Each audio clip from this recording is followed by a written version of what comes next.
మొదటి రాజులు 18వ అధ్యాయం 17-18 వాక్యాలు. అహాబు ఏలియాను చూసి, ఇశ్రాయేలు వారిని శ్రమ పెట్టువాడు నీవే కావని అతనితో అనగా, అతడు, ఏవయ్యా రాజు, ఇశ్రాయేలును శ్రమ పెట్టువాడు నేను కాదు అని దేవుని ఆజ్ఞను గైకొనక బయలు దేవతల్ని అనుసరించే నీవును నీ తండ్రి ఇంటి వారును ఇశ్రాయేలు వారిని శ్రమ పెట్టేవారు. వాళ్ళకి శ్రమ వచ్చింది. ఏంటి శ్రమ అంటే, అహాబు పరిపాలనలో ఉన్నప్పుడు వర్షాలు లేవు. వర్షాలు ఉంటేనే కదా పచ్చగడ్డి, వర్షాలు ఉంటేనే కదా మొలకలు, వర్షాలు ఉంటే కదా పంట పండేది, వర్షాలు ఉంటే కదా పశువులు బాగుండేది. వర్షాలు పడితేనే అదిగో పొలం పంట అయినా ఆ గడ్డి బీళ్ళైనా అన్నీ కూడా బాగుంటాయి. ఇప్పుడు ఏలియా ఎదురు పడగానే ఇప్పుడు అహాబు ఏమంటాడు తెలుసా? అసలు ఇశ్రాయేల్ ప్రజలందరికీ నీ మూలంగా వచ్చింది శ్రమ అన్నాడు. ఎవరి మూలంగా వచ్చిందంట?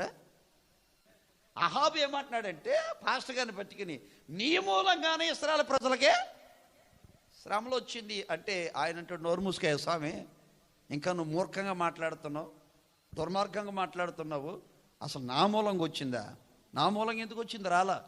నీవు నీ ఇంటి వారు దేవుని ఆజ్ఞలు గైకొనక దేవతలను ఆరాధించడం వల్లనే ఇశ్రాయేల్ ప్రజల మీదకే శ్రమలు వచ్చినాయి.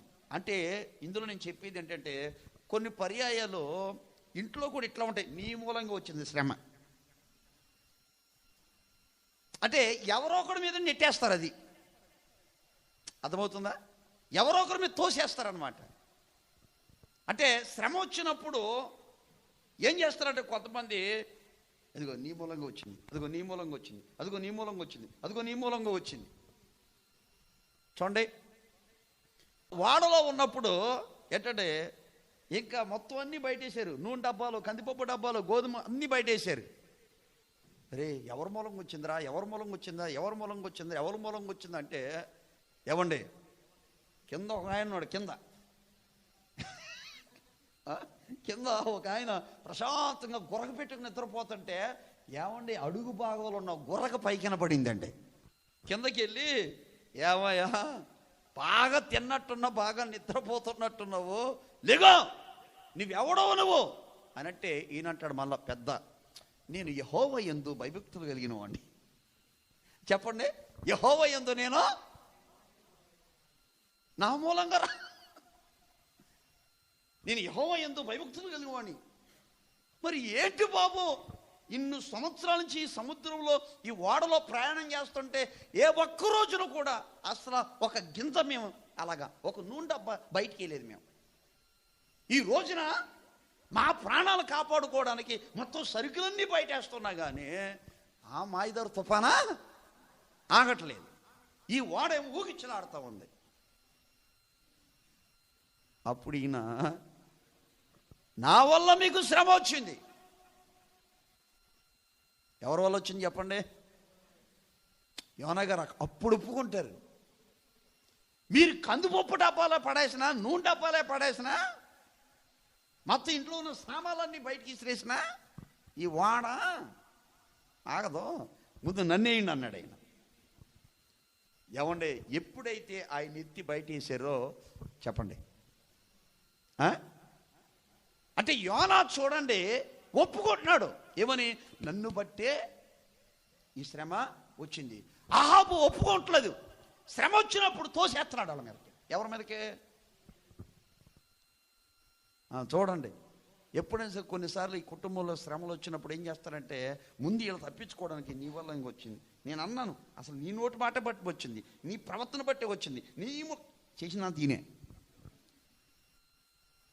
అందుకని చూడ, శ్రమలు వచ్చినప్పుడు మనం ఎప్పుడూ కూడా మన వల్ల వచ్చిందో ఎదటి వల్ల వచ్చిందో మనకు తెలీదు. కానీ శ్రమ వచ్చినప్పుడు మాత్రం మనం ఏం చేయాలంటే, ఎదటోడి మీదకి ఎప్పుడు తోసేయకూడదు. గుర్తుపెట్టుకోండి. ఏంటంటే, ఎదటోడి మీదకి ఎప్పుడు కూడా తోసేయకూడదు. ఇంతమంది ఉన్నాం, ఎవరి మూలంగా వచ్చిందో దేవునికి స్తోత్రం ప్రార్థన చేద్దాం అనుకోవాలి, కానీ ప్లేయర్ డిక్లేర్ చేయకూడదు. మనం పలానా వ్యక్తి వల్ల వచ్చింది, పలానా వ్యక్తి వల్ల మనం చెప్పకూడదు. ఏలియా కడుపు మండింది, నోరు మూసుక ఏం మాట్లాడుతున్నావు, నువ్వు నీ భార్య మీ కుటుంబాలు అంత విగ్రహాల చుట్టూ తిరిగారు, గుళ్ళు చుట్టూ తిరిగారు, మొక్కారు, ఇప్పుడేమో నా వలంగా వచ్చిందంటవా, నీ వలంగా వచ్చింది అన్నాడు ఆయన. ఆ మాట అనేసరికి ఈ వ్యక్తి మౌనం అయిపోయాడు, ఏం మాట్లాడతా. ఒకసారి మన పిల్లల్ని ఇక్కడ కాదు బిలైలో, ఏంద్రా మైక్ బేస్ రావట్లేదు అన్నాను, అంతే. అనగానే నేను కదన్నా ఈడన్నా, నేను కదన్నా ఈడన్నా, నేను కదన్నా ఈడన్నా అంటాడు. ఒరే నేను ఏమన్నానరా, మైకు బేస్ పోయింది, షార్ప్ పోతుంది ఏంట్రా అన్నా. అంటే వాళ్ళల్లో ఒకడు పడేసాడు, మైక్ కింద పడేసాడు అండి. ఇప్పుడు వాళ్ళందరూ నేను కాదు ఈడు, నేను కాదు ఈడు, నేను కాదు ఈడు. అప్పుడు నేను అన్నాను, ఓ పని చేయండి, ఈ రోజంతా మీరు అందరూ ఉపవాసం ఉండండి. హల్లెలూయా. కొన్నిసార్లు మన ఇంట్లో కూడా ఏదన్నా వస్తువు పోయింది అనుకో, నాకు తెలియదు నాకు తెలియదు నాకు తెలియదు నాకు తెలియదు నాకు తెలియదు నాకు తెలియదు నాకు తెలియదు అనేస్తూ ఉంటాం. అట్లా అనకూడదు. ఆమేన్.